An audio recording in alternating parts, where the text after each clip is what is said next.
Muy bien.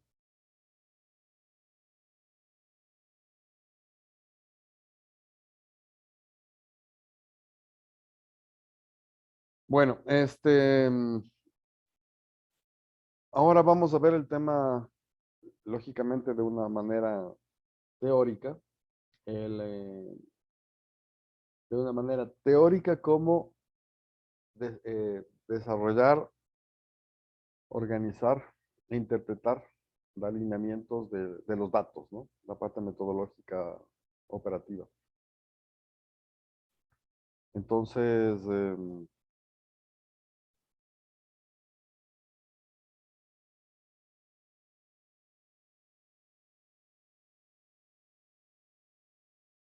bueno, ¿qué significa esto? Traducción y categorización de la información.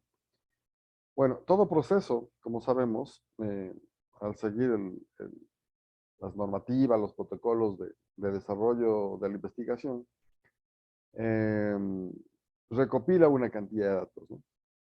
Ahora, estos datos, eh, no todos los datos recogidos tienen el mismo nivel de importancia o incluso no tienen un nivel de importancia.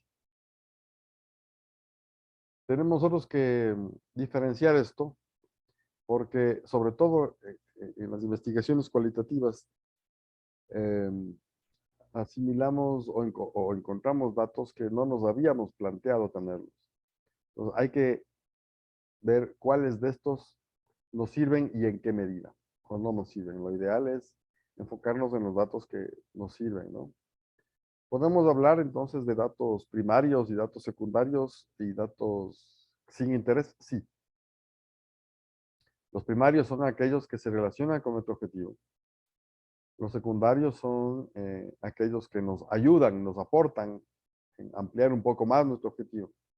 Y aquellos que no, pues que nos salen de la información, pero que no. Entonces hacemos una entrevista, nos dan información adicional que la tenemos ahí, pero no nos aporta en nuestro desarrollo, ¿no? Estos datos recogidos eh, estos datos recogidos tienen que ser eh, catalogados primero antes de analizarlos de diferentes formas. Recogemos los datos, tenemos los datos ahí, hemos hecho entrevistas, observaciones, encuestas, lo que sea, y tenemos los datos ahí. Esos datos están en una situación de datos brutos, es decir, están ahí. Todavía no los analizamos, ¿no? Cogemos una encuesta, llenamos las encuestas y los datos están ahí. Ya tenemos información. Esa información tenemos ahora que someterla a un proceso también. Eso podemos llamar que son datos en bruto. Es simplemente la recopilación y nada más. Entonces, estos datos, para que sirvan de interés en la investigación, tenemos que someterles a qué? Primero, a organizarles. Tenemos que organizar de alguna forma para que nos sirva.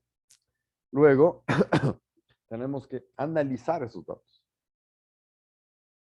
Una vez analizados, tenemos que interpretar. Y como los hemos interpretado, entonces podemos dar una definición o una conclusión respecto al fin que nos propusimos con esta investigación. ¿Quién me puede decir cuál es la diferencia entre análisis e interpretación?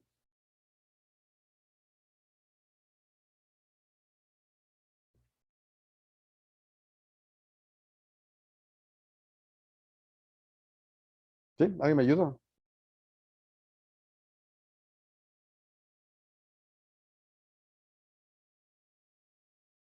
Perdón, de pronto yo digo interpretar lo que yo, o sea, lo que yo entiendo directamente, digámoslo así. Y análisis, pues ya es un ejercicio de pronto de razonamiento. Pero ¿por qué nos ¿No? dice aquí primero se analiza y después se interpreta? Ahí no sé. El análisis. El análisis de De pronto, pronto, sí, perdón. dígame, Cristian.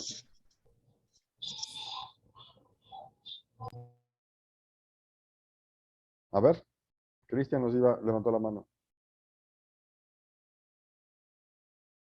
¿No? Tutor, no sé si se me escucha. Buenas tardes.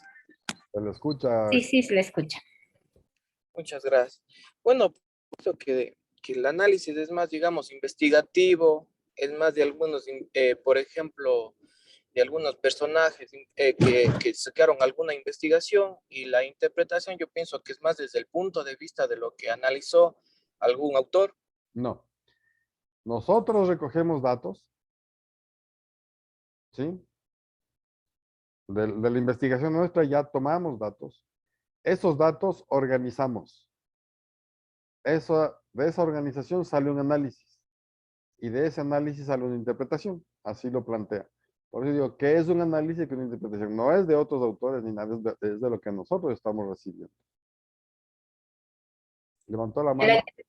En la interpretación, de pronto allí ya están los resultados que se obtienen a través del análisis. Los resultados que se obtienen a través del análisis. Los resultados que tenemos en el análisis, ¿no es cierto? De pronto, el análisis es la integración de varias variables en relación a la cual se establece una investigación. Y la interpretación viene a ser ya como la conclusión de ese análisis realizado. Exactamente.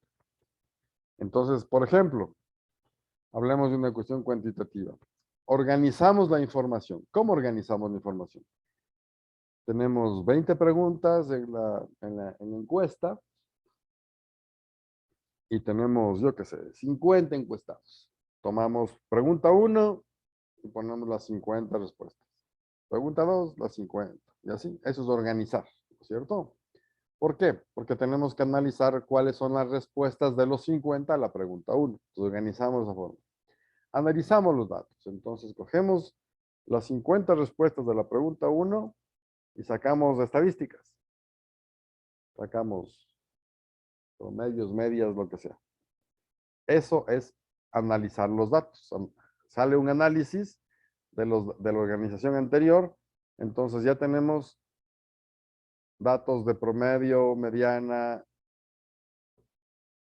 y varianza, por ejemplo. ¿Sí? Ahora, interpretar es eso. ¿Qué significa el promedio? ¿Qué significa esa varianza? ¿Qué significa esa mediana? Dentro de ese contexto de datos. ¿De acuerdo?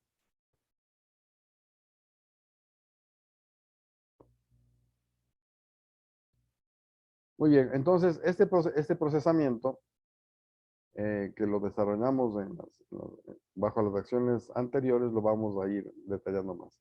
¿Cómo organizar los datos?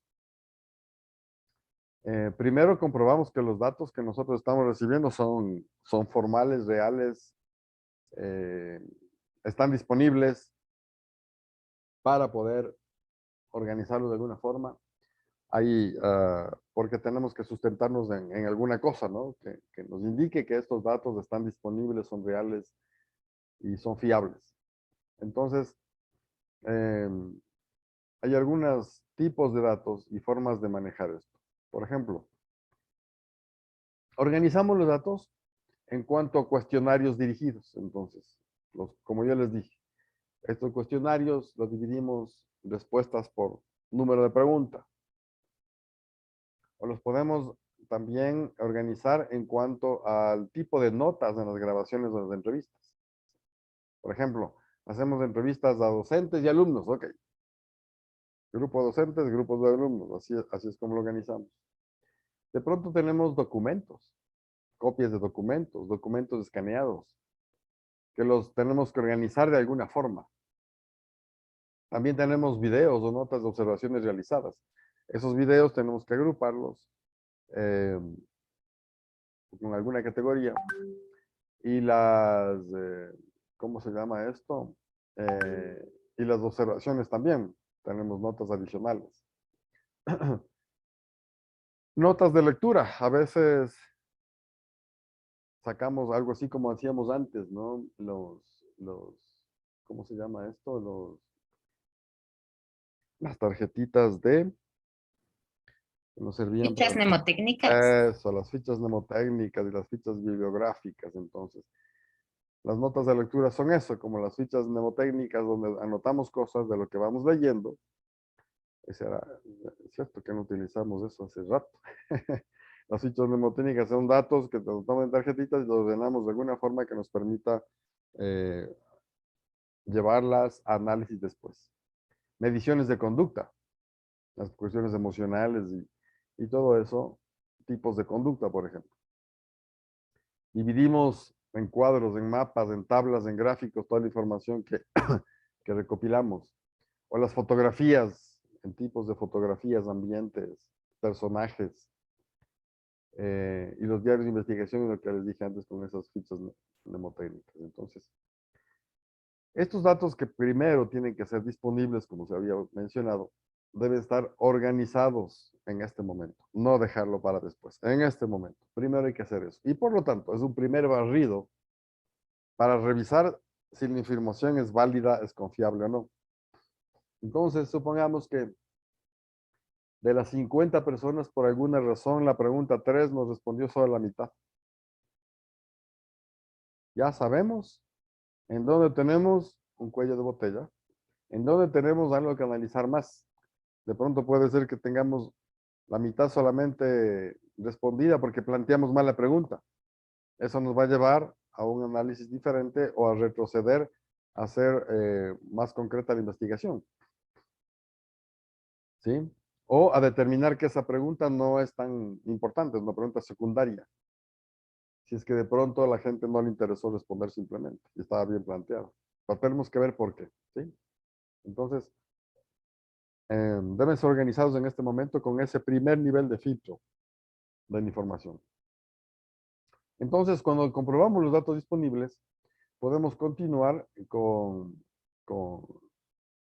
la organización, como siempre, divididos en datos cuantitativos y datos cualitativos. Que esa sería la primera división, ¿no? Los datos cuantitativos son, lógicamente, datos de tipo numérico. Y ahí, ¿cómo lo organizamos? Siguiendo los principios, las normativas, la formalidad que nos dice la estadística que tenemos que agruparles para poder analizar. Entonces, si queremos sacar cuartiles, la estadística nos dice hagan esto. Si queremos sacar mediana o promedio, nos dice esto. ¿Sí? Entonces, de acuerdo a eso, lo manejamos. Por lo tanto, no hay ninguna acción fuera de eso que nos haga más compleja la organización de datos, ¿no?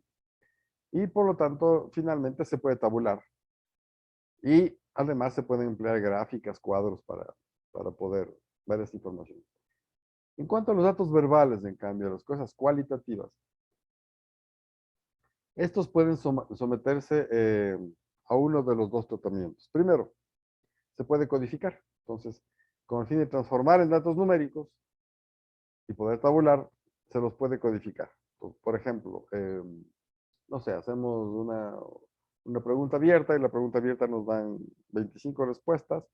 De las 25 respuestas, agrupamos en respuestas similares en su contexto. No son iguales, pero son similares. Y las reducimos a 6. Ok, esas 6 ya las podemos tabular. ¿Sí? Coma y coma.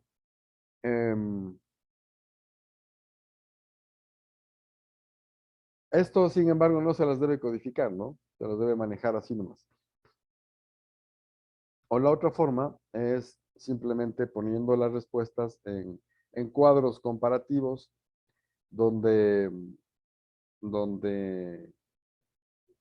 podemos poner una codificación de comparación de una respuesta con otra para después poder analizar y poder interpretar. Entonces, miren, por su precisión se puede decir que los datos cuantitativos son más fáciles de procesar. pero la cantidad de información es mucho más reducida, ¿no? Mientras que los datos cualitativos son más difíciles de procesar, pero tenemos más cantidad de datos y por lo que pueden aportar a la investigación de una manera más amplia. ¿Cuál de los dos es más conveniente o es mejor? Bueno, depende del tipo de investigación que vamos a hacer, ¿no? Entonces, debido a la complejidad de la parte cualitativa, nos vamos a centrar en eso. ¿Cómo hacemos el análisis de la parte cualitativa? Básicamente, cuando hacemos un análisis cualitativo es cuando queremos determinar cómo se produce un hecho o un acontecimiento, ¿no es cierto? Que está incluso determinado por el ambiente en el cual se desarrolla y donde se rodea este hecho, donde están las variables para que se dé este hecho.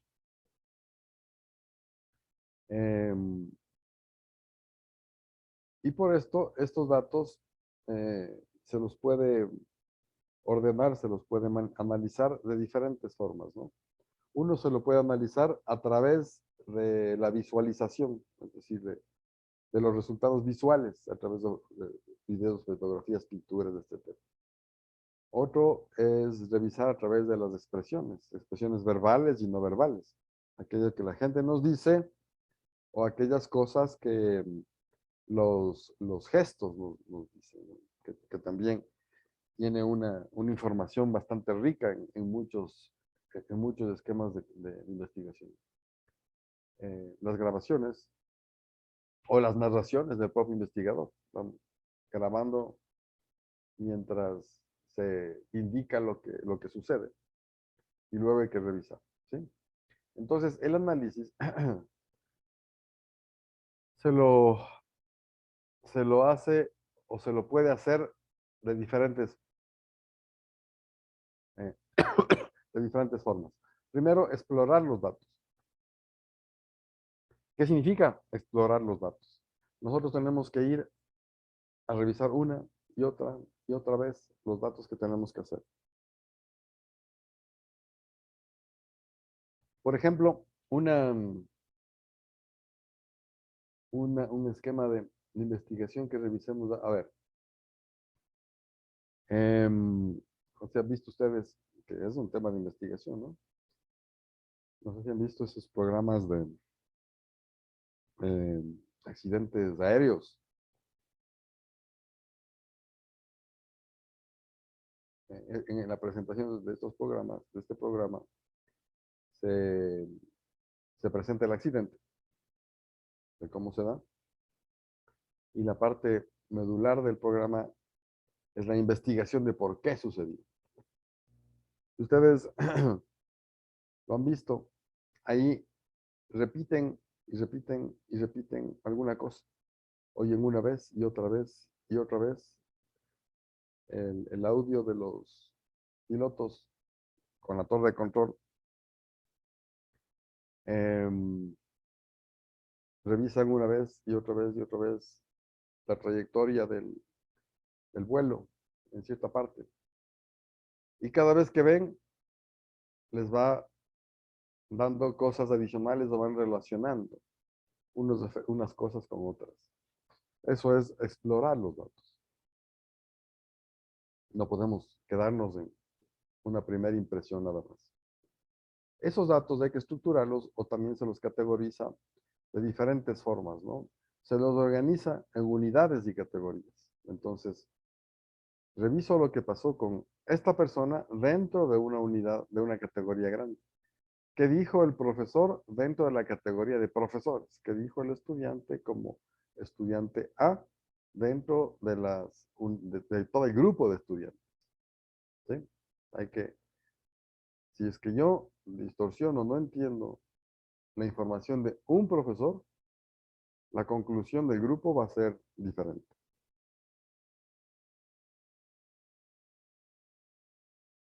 También se puede analizar a través de la descripción de la experiencia de los participantes. Miren.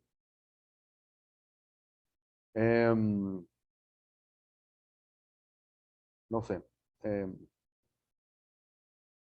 tenemos a dos personas en la azotea de una casa que está junto a la avenida La Gasca. A dos personas en la misma azotea. Les hacemos una pregunta específica sobre su apreciación de ese deslave que hubo. Y estando los dos en el mismo sitio, viendo lo mismo, van a narrarnos o van a describirnos cosas diferentes. ¿Sí? De acuerdo a las experiencias de cada uno.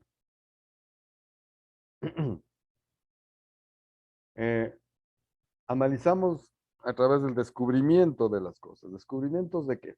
Armar categorías, o sea, determinar las acciones en categorías o en conceptos.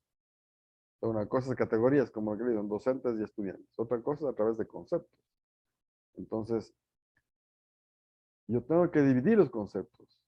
Le pregunto lo que es la emocionalidad a los psicólogos, pero yo tengo que dividir los conceptos de la emocionalidad de los psicólogos que tienen esta escuela A con respecto a lo que me dan los conceptos de los psicólogos que tienen esta escuela B. Porque son bajo el mismo criterio, tienen dos escuelas diferentes. Entonces son diferentes conceptos, ¿sí? O diferentes temas. Entonces ahí sí ya pongo una situación, pero visualizado de diferentes temas, ¿no? O patrones que se determinan, se localizan en diferentes, digamos, de un mismo ambiente. Por ejemplo, ¿cuál es un patrón localizado dentro de sus propios datos? Hacemos una entrevista sobre un tema específico y le preguntamos a la profesora que está en Machala y luego le preguntamos a la profesora que está en Ibarra. El mismo tema. Y vamos a tener una categorización y una respuesta diferente en algo. Porque el contexto en el que le rodea es diferente. Igual con el tema de vínculos, ¿no? Y entonces, de acuerdo a eso, nosotros podemos ir dando un sentido a la investigación y alineando esos sentidos al planteamiento del problema que nosotros hemos expuesto dentro de la investigación, unificando todo eso. Tenemos que relacionar finalmente los dos. La respuesta con lo que nosotros queremos encontrar, digamos, los datos investigados con respecto al problema que nosotros hemos planteado y a la respuesta que tenemos que manejar, que aparecen de pronto diferentes. Eso también se analiza en un contexto de los datos, ¿no? Es decir, ¿qué tipo de datos tenemos? Como yo les decía, en esta pregunta tenemos la mitad de la respuesta de los encuestados, mientras las demás preguntas sí nos responde todo. Entonces, en el contexto de los datos, ¿cuántos datos más, cuántos datos menos tenemos? Muy raro es que todos respondan todas las preguntas que se les plantea. También se puede hacer a través de la reconstrucción histórica o de hechos. Eso es más complejo, porque ahí viene la interpretación del investigador también, que habrá querido decir. A ver, quiero hacer un análisis de poesía, del significado de una poesía. Entonces, cojo una poesía, lo analizo y doy mi interpretación de lo que significa. ¿Será? ¿Será la real? ¿Será que eso es lo que quiso decir el poeta o la poeta o la persona que escribió? Normalmente no. Ay, les voy a contar algo que a mí me puso a pensar mucho. Dentro de este libro que les contaba algún rato, estaba leyendo, que acabé de leer, que se llama eh, La libertad que no llega. El autor, que es un investigador, pone en contexto la parte histórica del desarrollo del primer grito de independencia del Ecuador y pone en contexto al general Miranda. Sí saben quién es Miranda, ¿no es cierto? Miranda fue general que acompañó inicialmente en el proceso de independencia de América a Bolívar, pero finalmente Bolívar le entregó a los españoles como traidor. Ese fue un error de Bolívar, pero garrafal. Este señor, les pongo en el contexto, era un guerrero muy reconocido en Europa y en América. Él llegó a ser mariscal en Francia, general en Inglaterra, general en el proceso de independencia de Estados Unidos. Y luego le conoce a Bolívar y Bolívar le invita a que venga a la independencia de América y él acepta. Entonces era un hombre que se recorrió mucho en Europa y todo. Una de las cosas que narran en el libro es que de las características de este señor era que tenía varias parejas, era un mujeriego, como se dice vulgarmente, por todo lado.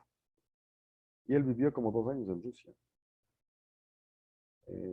Y por lo tanto, si estuvo en Rusia y como estaba siempre cercano al poder, fue amante de la zarina. En ese momento no había zar, había zarina.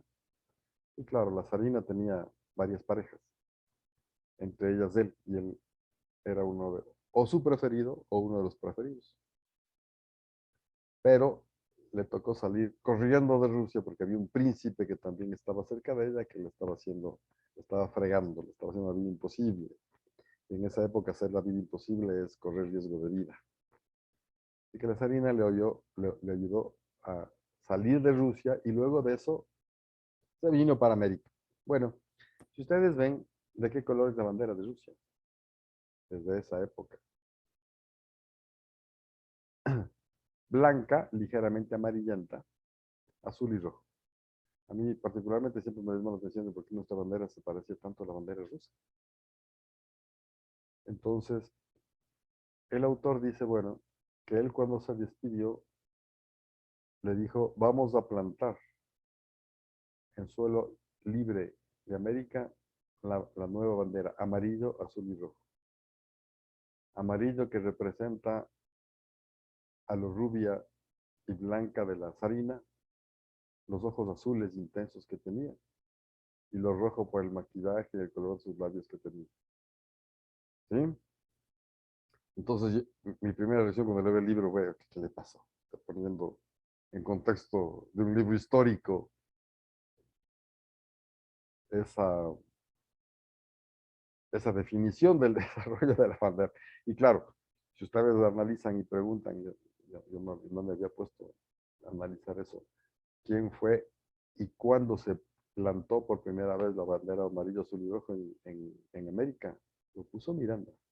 Él la plantó cuando desembarcó en Venezuela, su primer desembarco, así como la bandera celeste y blanca lo pusieron cuando recién los grupos independentistas entraron a la zona de Argentina a través del río no sé, del Paraná en la ciudad de Rosario.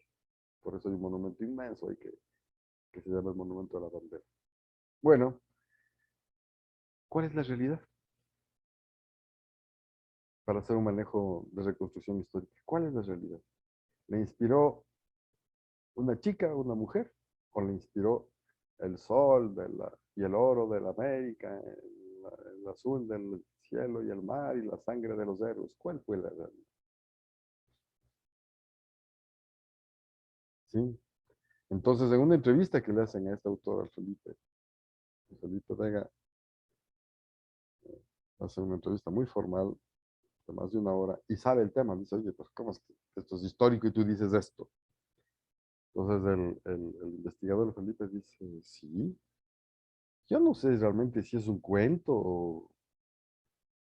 o es una realidad, pero las cartas de Miranda dicen eso. Porque él, para decir cada cosa que dice y que expone en su libro, tiene un fundamento de un documento investigativo. Entonces decía, mira, en ese libro inicialmente iba a poner todos los pies de página, pero se hacía un libro de 1500 hojas. Y claro, tiene el sustento de los escritos y las cartas que dicen eso. Ahí está. Entonces, ¿cómo reconstruimos los hechos históricos y los datos? Difícil, ¿no? Saca una interpretación formal. Bueno, pero es otra forma. La otra es vincular el conocimiento disponible y los resultados. Es decir, hay que relacionar, como yo les decía, lo que yo encuentro al resultado que quiero.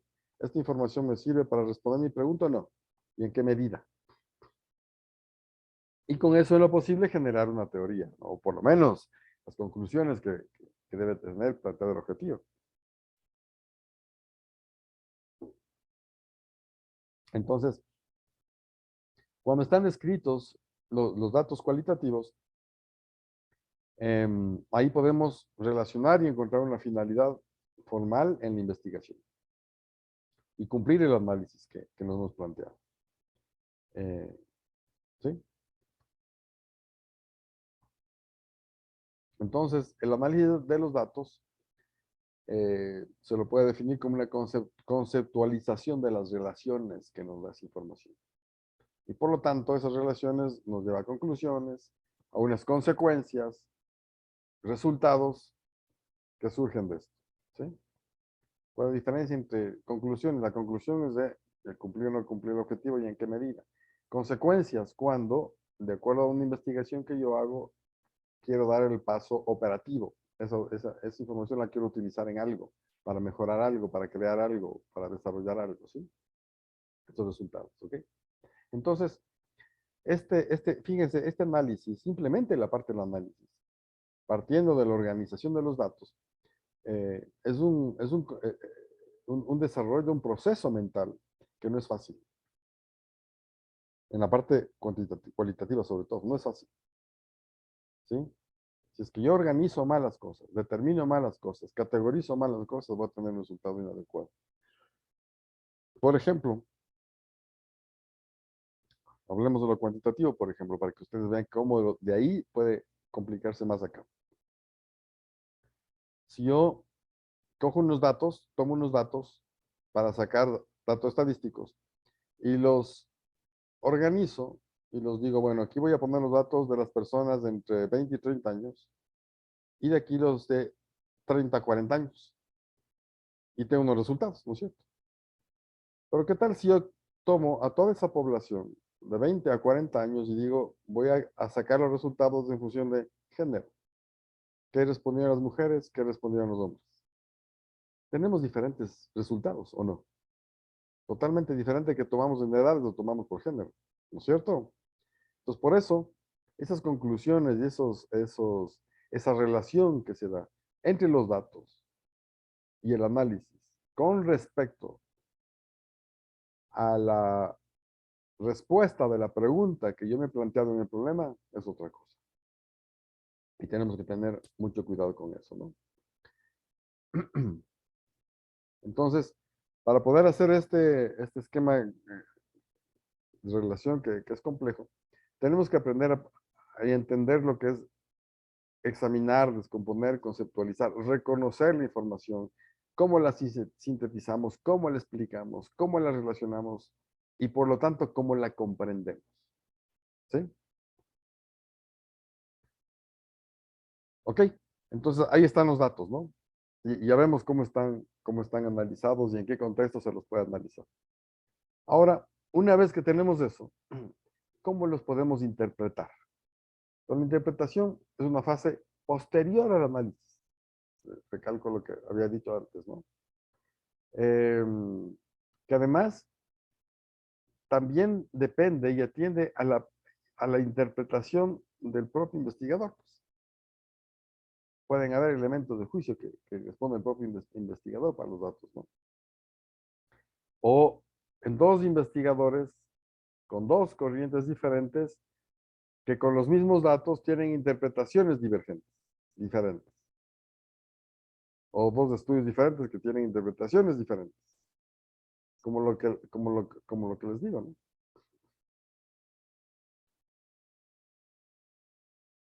Este resultado,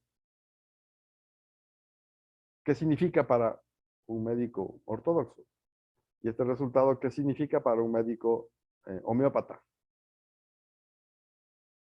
¿Sí?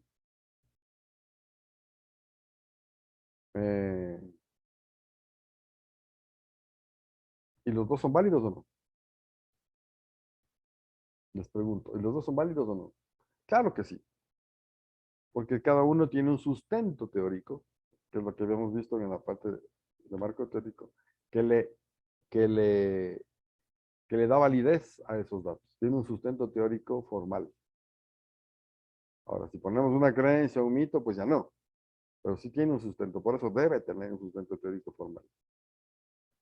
Entonces, no es una mejor que la otra. ¿Qué es mejor? ¿Aceptar la vacuna del COVID o ser antivacuna? Las dos pueden ser valederas. Depende de la perspectiva, ¿no? Entonces,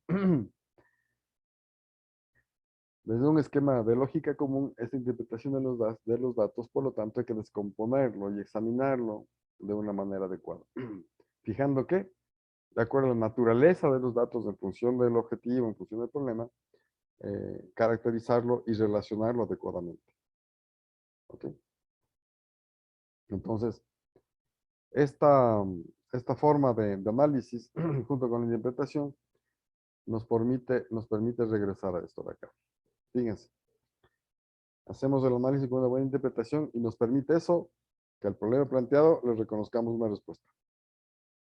Que al objetivo planteado le establezcamos un logro alcanzado.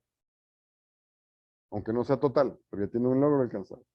Que a la hipótesis le corresponde una verificación o no, de acuerdo a la validación que damos de las variables.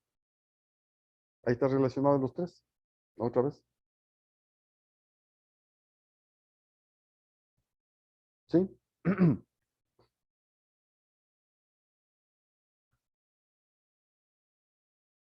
Quiero parar un poquito aquí y recibir inquietudes de ustedes. Si está bien claro esa diferencia entre analizar e interpretar. Y cómo analizar y cómo interpretar. ¿Y en base a qué?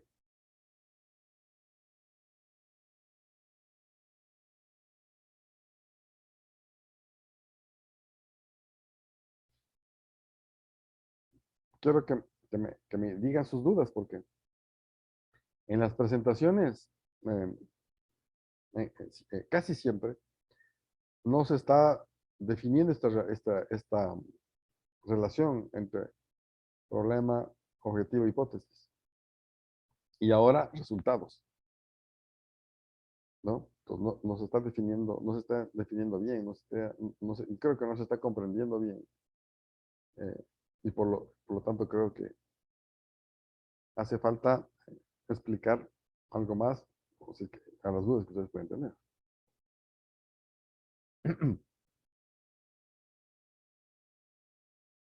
¿O seguimos nomás? ¿Seguimos nomás? Perfecto.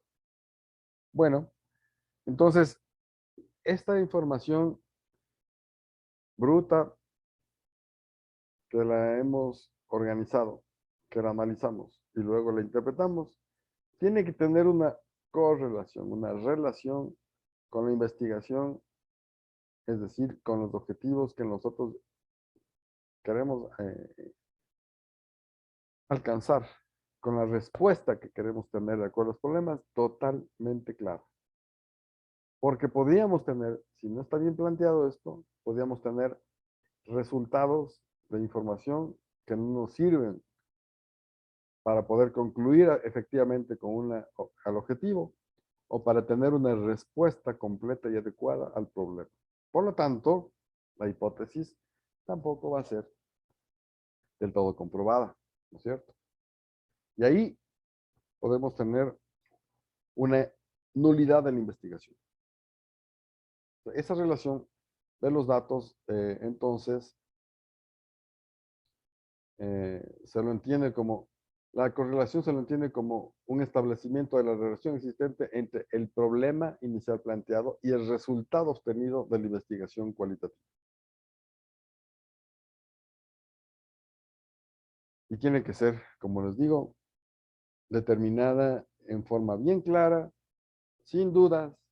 No tiene que haber dudas aquí en cuanto a la relación que existe. Y con esto podrían aparecer, si es que esto no se da, digamos, pueden aparecer y determinar una nulidad de la investigación. y nos va a ser muy complejo. Entendemos que esto es una relación bastante compleja, ¿no? Un esquema que nos va a buscar y nos va a llevar por diferentes caminos. Nos va a problematizar, no solamente en nuestra cabeza, sino en general. Nos lleva por, no sabemos por dónde ir. Es que no está bien claro. Y por lo tanto, se dan las situaciones que no encontramos la relación. Ahí, la investigación llegó a un punto muerto.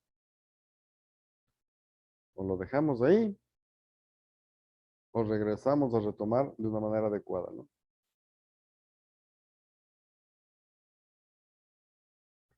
Entonces, esta información tiene que ser clarificada, tiene que ser sintetizada y tiene que ser comparada. ¿Sí?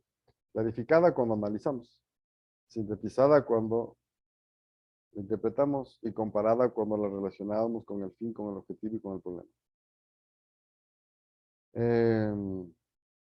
Esta secuencia es natural, tiene que ser así y responde a la naturaleza, a la forma, a la realidad de los datos que hemos desarrollado y que hemos adquirido. ¿Sí? Y a las herramientas que hemos puesto, los tipos de técnicas que nos hemos definido para hacer esto. Entonces, ahora, y también a cómo analizamos y qué utilizamos para el análisis. Miren, para el análisis podemos utilizar varias cosas, ¿no? Manuales o podemos utilizar ahora sistemas informáticos bastante interesantes, ¿no? Hay ordenadores que nos permiten hacer esto, como procesadores de textos o hojas electrónicas, pero no solo eso, hay varias otras cosas que nos permiten desarrollar. Pero estos sistemas nos ayudan a sacar conclusiones o nos ayudan en el análisis, no en la interpretación, pero sí en el análisis. Pero para eso tiene que estar la información bien ingresada. Hay varios, ¿no? Por ejemplo, no sé, hay una vaina que te bajas en el teléfono que se llama Vivino. No divino, sino Vivino, de vino. Eh, lo que hace es, lo pones en marcha, te tomas una foto a la etiqueta de la botella de vino y te sale una serie de características, ¿no? Pues te dice qué tipo de cepa es, si es Shiraz, si es Malbec, de qué tipo. Si es que es, qué tipo de aroma tiene, si es más seco, si es más dulzón, si es más frutal o si es más madera, qué tanto, qué tan fácil es la oxigenación, etcétera, etcétera, etcétera. Incluso hasta el precio, te ponen el precio promedio en el cual tienes. Y te ponen hasta 5 estrellas el grado de aceptación que se tiene ahí. Ok, yo hago una investigación X de vinos y esa aplicación me sirve como para sacar datos y conclusiones, por ejemplo. Y lo mismo puedo hacer en las cuestiones botánicas, ¿no? Hay una que le tomas una foto de la planta, a la hoja de la planta y te dice todas las características y cosas. Ya nos ayudan muchas cosas estos programitas, ¿no? Entonces, y lo mismo con imágenes, con audios. Entonces, ahorita estamos hacemos algún análisis de fotografías. Incluso no tenemos una fotografía no tan de buena calidad, no tan clara. Estos programas nos permiten clarificarla, ¿no? Lo mismo los audios nos permiten ahondar un poco más y cosas por el estilo. Entonces, textos, imágenes, todo nos permite manejar. Por lo tanto, todo tenemos que almacenar adecuadamente, organizar adecuadamente para aplicar y que sea analizado de una manera efectiva. ¿Sí? Entonces, todo lo que hicimos antes, incluso la toma de datos, tiene que estar bien hecho para que la información fluya a sí mismo con un orden lógico, ¿no?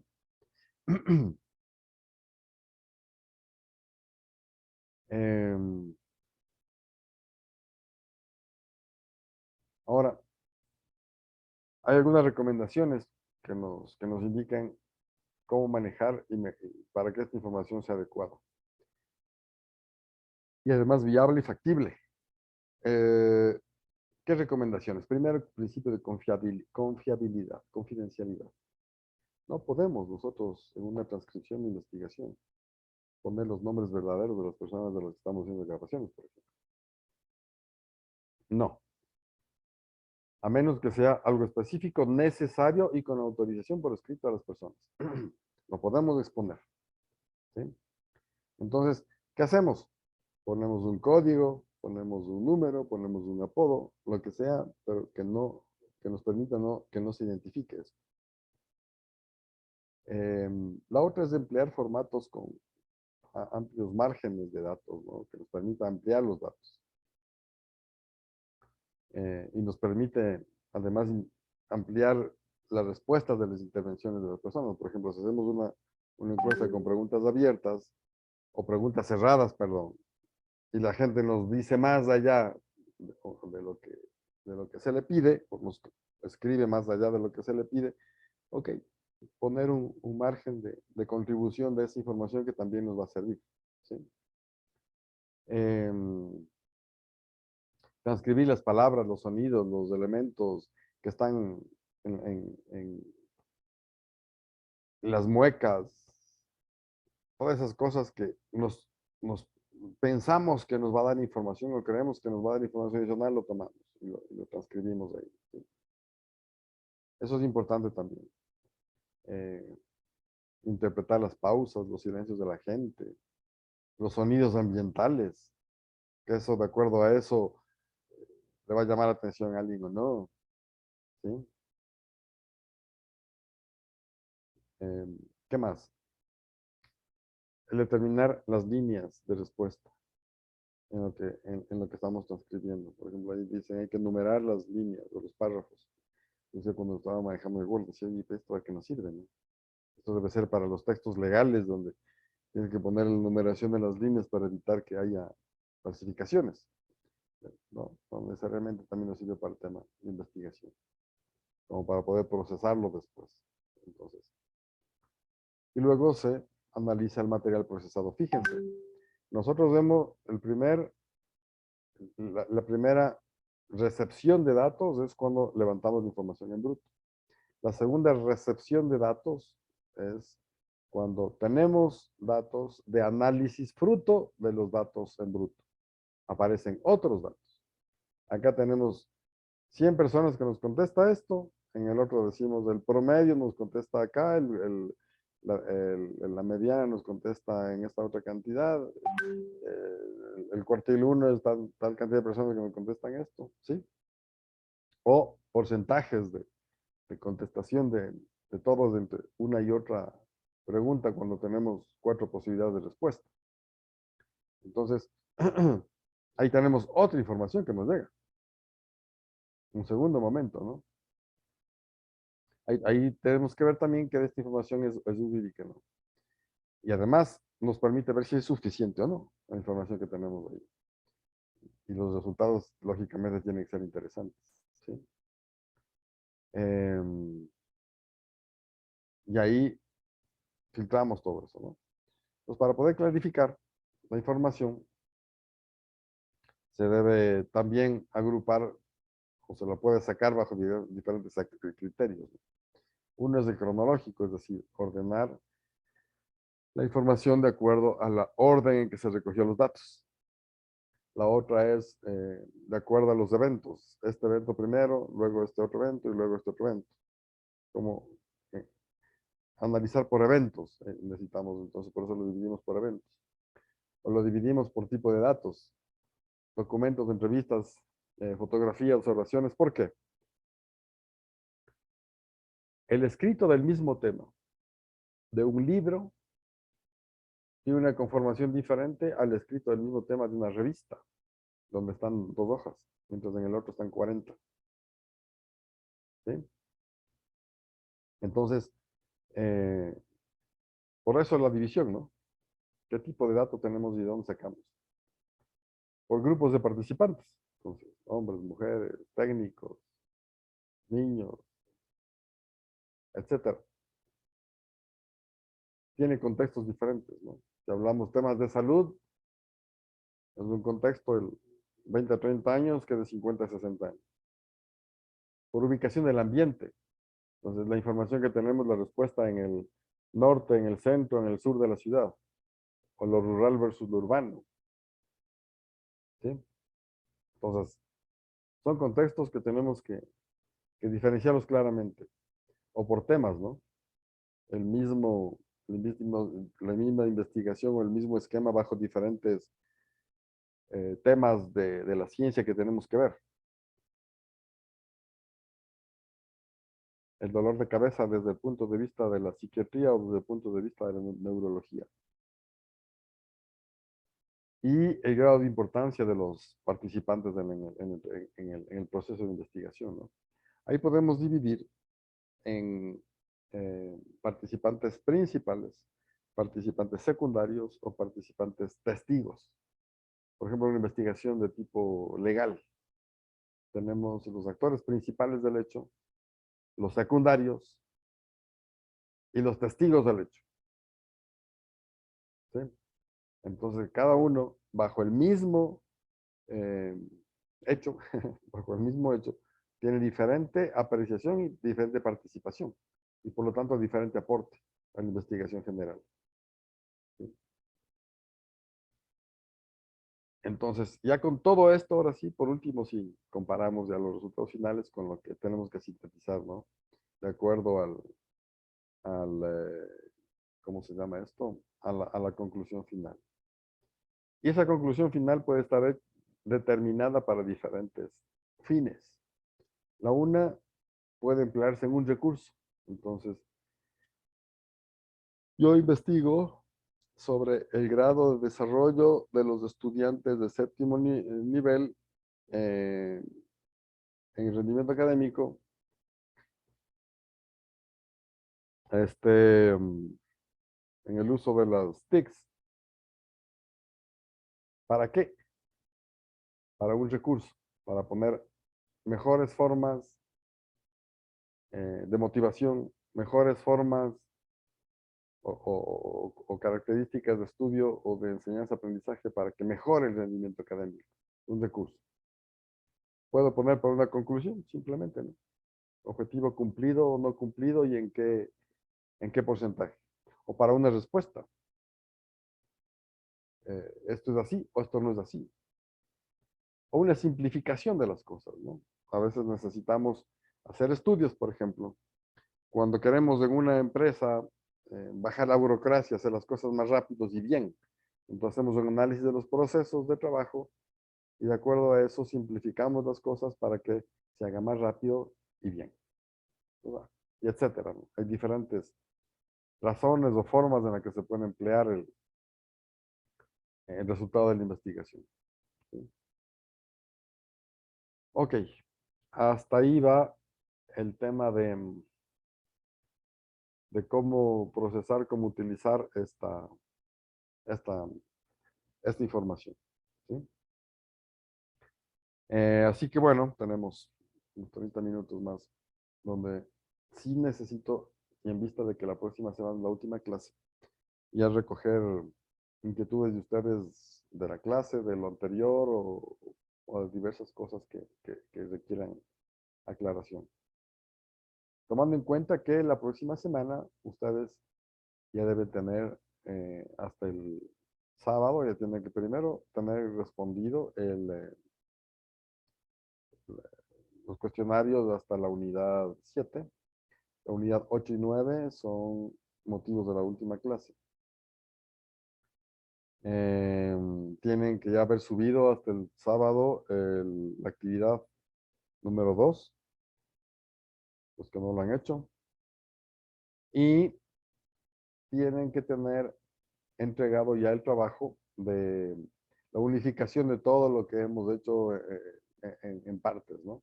Y para eso ya tengo yo que ponerles como una actividad de entrega en el aula virtual con todos los lineamientos, cuadros, formatos y guías para que lo puedan presentar.